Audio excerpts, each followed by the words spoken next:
a JoyNews investigation has uncovered how a company linked to the Deputy Sanitation Minister, Amidu Isahako Chenia, and registered in the names of his brother, cousin, and personal driver won government contract at the Upper West Regional Coordinating Council during his tenure as Deputy Regional Minister. The Batosi Company Limited set up in 2017, barely a month after his appointment, and in the same year won a 2.6 million cedi planting for food and jobs contract. Now, they were again awarded a 12.6 million cedi road contract in 2019 by the Upper West Regional Coordinating Council. My colleague Kwete Nate has details in our latest documentary, Caught in Conflict, which will be airing tonight at 8:30 p.m. Here is an excerpt of what to expect tonight. When JoyNews contacted the Roads and Highway Ministry for details on the project, the acting chief director, Dr. Abbas Awulu, said the contract was awarded through open competitive tender and was advertised in the Ghanaian Times. 3 firms brought the tender documents and submitted same on the closing date. On the question of how a company with no track record in road construction was awarded this contract, he said the evaluation of tenders went through post-qualification exercise, and at the end of which the lowest evaluated tender, the Batosi Company Limited, was recommended for the award of this contract by the Upper West Regional Entity Tender Committee. I quote extracts of this letter from the Roads and Highway Ministry. The process followed for awarding this contract was the national competitive tendering processes as prescribed by the Public Procurement Act 2003. The threshold for awarding this contract was within that of the Upper West Regional Entity Committee and the Upper West Regional Tender Review Committee. On whether it was referred to the Procurement Authority for approval, the ministry said Act 663 does not prescribe reference for approval in national competitive tenders.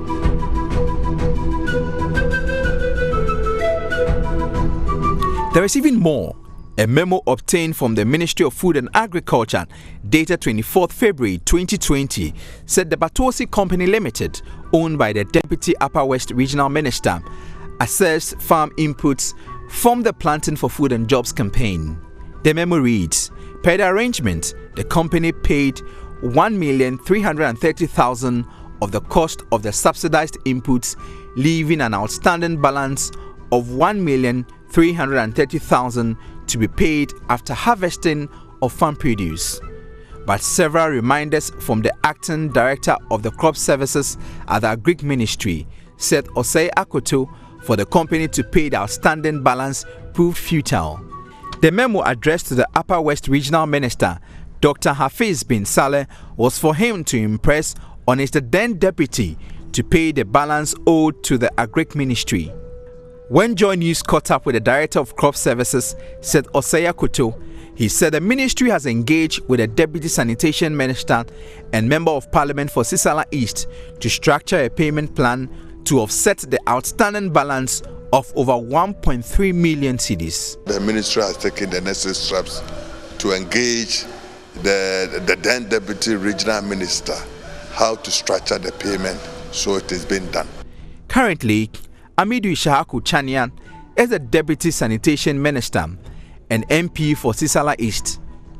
The big questions are, why will the memo address him as the owner of Batosi Company Limited? How did his driver, cousin and brother form a company which secured a road contract with the Upper West Coordinating Council when he was the then Deputy Minister for the same region? When JoyNews contacted Amidu Isahako Chenia, he admitted that he knows the directors of Batosi Company Limited, but categorically denied influencing any of the processes leading to the award of the contracts. Like I have said, I know the owner, and I wouldn't want to speak about the directors per se, because I know there's a process to unearth who the director of a company is. And so there's a legal process. But what I can state as a matter of fact is that I personally is not a director of the company. I am not a director of the company. But as to those you have mentioned, I know all the people you have mentioned, but I wouldn't want to speak to the directorship of the company. The Deputy Minister also pointed out that when the company was bidding for the road contract at the Upper West Regional Coordinating Council, he was not aware of the directors of the company. This was 2 clear years away from when the Batosi Company Limited won a contract under the Planting for Food and Jobs campaign at the Agric Ministry. The ministry had linked him to the Batosi Company Limited. When this company bidded for a road contract, when you were a deputy minister at the time, did you at any point in time make it clear to the tendering committee or the ministry that you knew the directors of this company that was bidding for a contract when you were then a deputy minister at the regional ministry? At the time, I had not had any information as to who the directors of the company were. It is when this issue came up that I heard the names, but I mean, I didn't know the directors of the company, so I wouldn't know who was a director and who is not a director of a company that comes to do business at the ministry. So, I mean, you only declare your association or your knowledge when you know who is a director of the company. But like I said, at the time, I didn't know the directors of the company. But later, these names came out. And, I mean, I have no reason to doubt it. But at the time, I didn't know. How close are you with your brother? My brother is he's my brother. And he didn't at any point in time tell you that in 2017 he was forming a company, especially a company that had the Sisala name? Well, he's an adult, so it's not everything. He discusses some matters with me, but it's not every matter that he discusses with me. And I have also asked, he's the director of the company, as you say, but probably not involved in the daily management of the company's business. So he wouldn't even know what they were doing at the time. So what role does he play in the company? I can't unless I talk to him. But did he at any point in time tell you about this company when the name started coming up? Yes, when I got the information, certainly I interacted with him. He's my brother. Now, joining us through Zoom to help us through the procurement processes is a procurement specialist, Joseph Ampoma Edu, and also Godfred Ewol, a public procurement specialist, to help us understand. But that's Mr. Ewol, will be joining us through phone.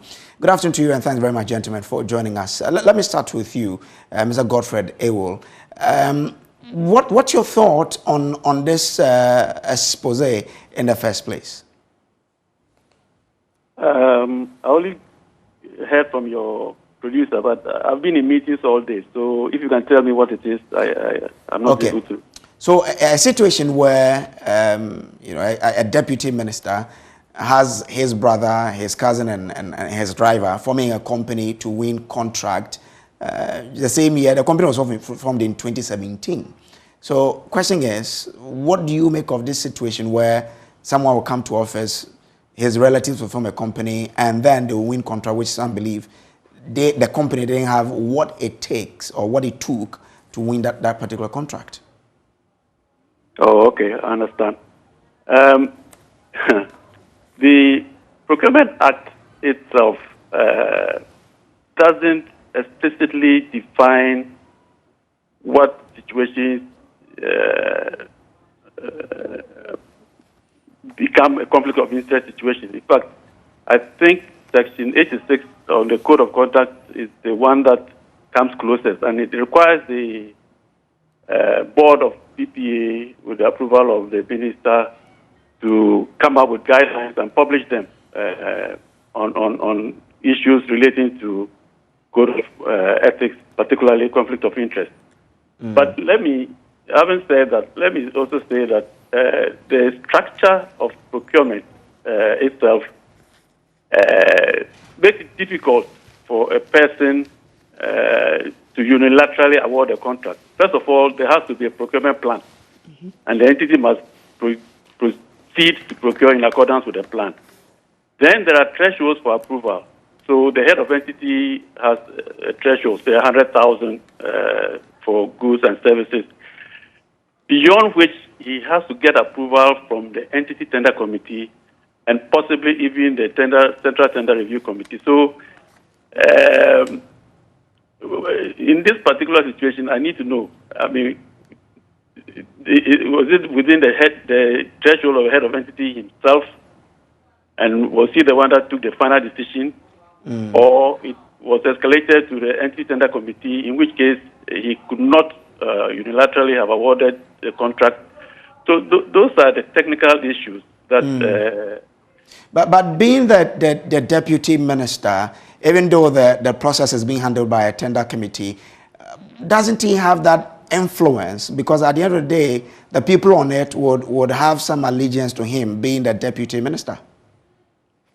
Yes and no. Otherwise, then there will be no need having the committee. I mean, the idea of the committee, which comprises even some professional bodies, representatives from the Director of Finance, Administration, and all that, is being put together so that, you know, these are ethical issues, and you cannot actually, they're not brick and mortar issues. So I like to go the straight path and say, look, was it within his means to award on his own? Then we go to the entity tender committee. Was there a meeting to deliberate on this? Did he chair that meeting? Did he, you know, so those are the careful things. And I think that the sooner the PPA comes up with the regulations, the better, because there's lack of clarity there, and probably you are justifiably questioning these procedures. So, let me bring you in here. Now, this is a company that was formed barely a month after the man was appointed deputy minister. Then the company goes ahead to win a contract of 2.6 million. In awarding contract, what do we look at to determine that this company is indeed qualified? Mr. Edu, Mr. Ampumedu, if you can handle this for me. How do we determine that this company is qualified? We're talking about this because this company was formed just a month after the deputy minister was appointed. Run us through. How do we determine whether a company is qualified or not?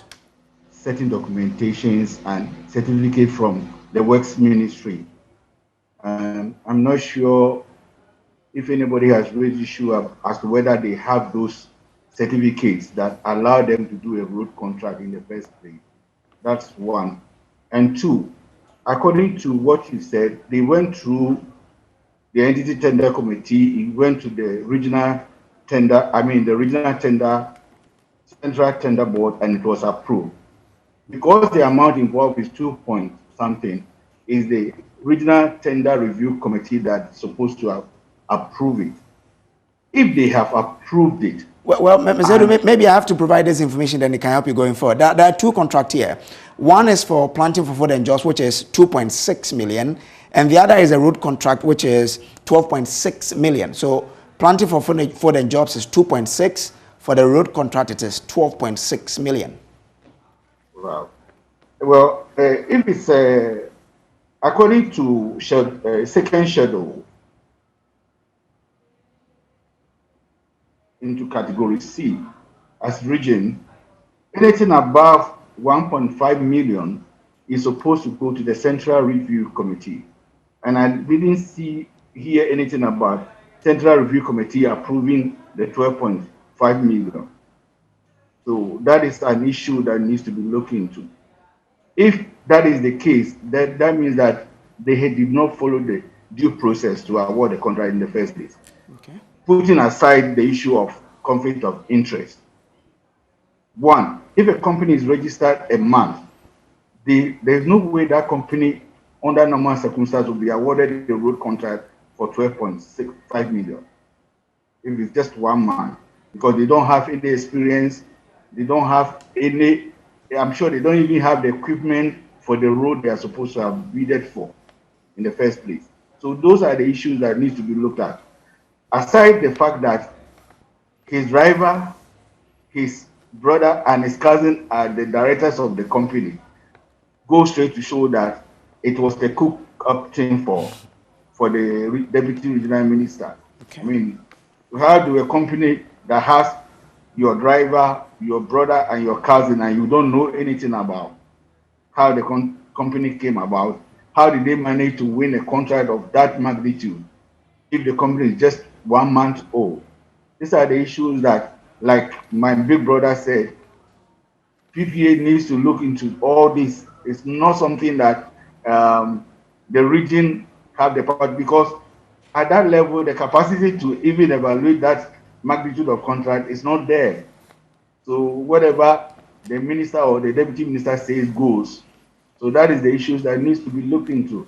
Okay. One, that contract shouldn't have gone to a company that is just 1 month old, because they don't have the experience, they don't have any basis for awarding such a contract to a company that's 1 month old. If it's true that the company is just 1 month old, then they shouldn't have been awarded the contract in the first place. But Secondly, Ms. Ampomedu, do we have the like duration within which a company should be in existence before it can qualify for a certain contract? Do we have something like that? For goods supplies, you must provide your previous experience of what you have done. And works is even more technical. Road construction falls under works. And that you must have works and housing certification before you can even be awarded a contract. And it's not something that you can obtain in a month. So how did they manage to win a contract of 12.5 million? So that needs to be looked into. Where did they get the certification to be able to even participate at receiving 3 quotations? You don't do a contract of that magnitude and receive just 3 quotations. It's not shopping. National competitive bidding require more than just receiving 3 quotations from people. Well, one of the reasons they also gave for awarding the contract to them is that after the process, they awarded to the company that came with the lowest, bid. When awarding contract, do we look at that, or there are other factors we look at? Price is the last thing that is considered. When they talk about lowest evaluated bid, they are not talking about the price of the contract. They are talking about the processes that you have to go through before you even look at the prices. Okay. If the person is not qualified, his price doesn't matter, whether even if you give it for you for free. So interesting. Company, let me bring in Mr. Ewol here. Mr. Ewol, how can someone, take him or herself out of a conflict of interest situation in a situation like this? Yes, that's what I was saying, that the earlier the PPA came out with the regulations, the better, because it is in those regulations that the processes for dealing with conflict of interest positions are clarified. So there are forms that you have to fill to indicate that you have no conflict of interest.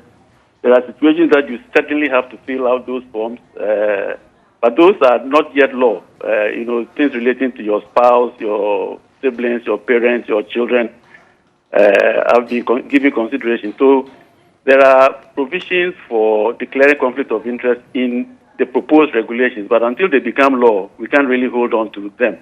All we have for now is the Code of Conduct provision in Section 86. So in the current dispensation, how do I take myself out of a conflict of interest situation like this? It's an ethical issue. It's an issue of ethics. I'm listening to the conversation, and it's clear that we are dealing with two things. The procedures, which my colleague has outlined clearly, we can cross-check on those procedures. Did they follow the right procedures? The qualification of the contractor, those things are issues in the tender document anyway, assuming they went on tender. Mm-hmm. So the evaluation panel, the appointment committee, and all those things, somebody can audit the process of the contract award, from advertising, tender documents, evaluation, and all the lot. But that's one issue. The second one is what we are now talking about, the ethical issue that he has a relationship with the company. The directors of the company. Yeah. All right. So in such a situation, what's the best way to address it? On whose part? I mean, we are talking about the man at the center of event here. How do we tackle it, and also to serve as, a reference point for other similar situations? Yeah, and it's a question of ethics. I mean, if he did not become aware of his involvement in that company, that's for him to declare. But if he was aware, then he must have recused himself from the decision-making process during the award.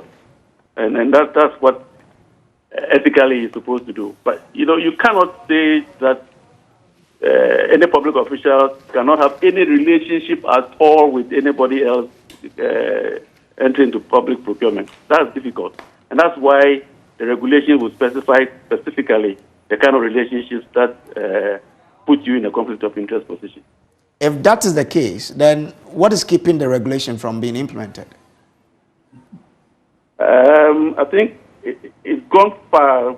The best I know is that it's now at the Attorney General's Department. It's gone through parliamentary review, and I think that by the close of this year, it should be passed. And that will put to rest the debate about what is conflict of interest in procurement and what is not. All right. Just before I let you go, Ms. Edu, what will be your concluding remark on this one? Well, just like Godfred have said, if we have the regulations approved and it's passed into law, before anybody give you any document, the check and balances for you to follow before you award a contract will be clearly stated. So if you find out that the Form C of the company, which is a requirement now for you to even include in your documentation, shows that this person is related to this person, then you need to be careful as to how you deal with such a company as a procurement person.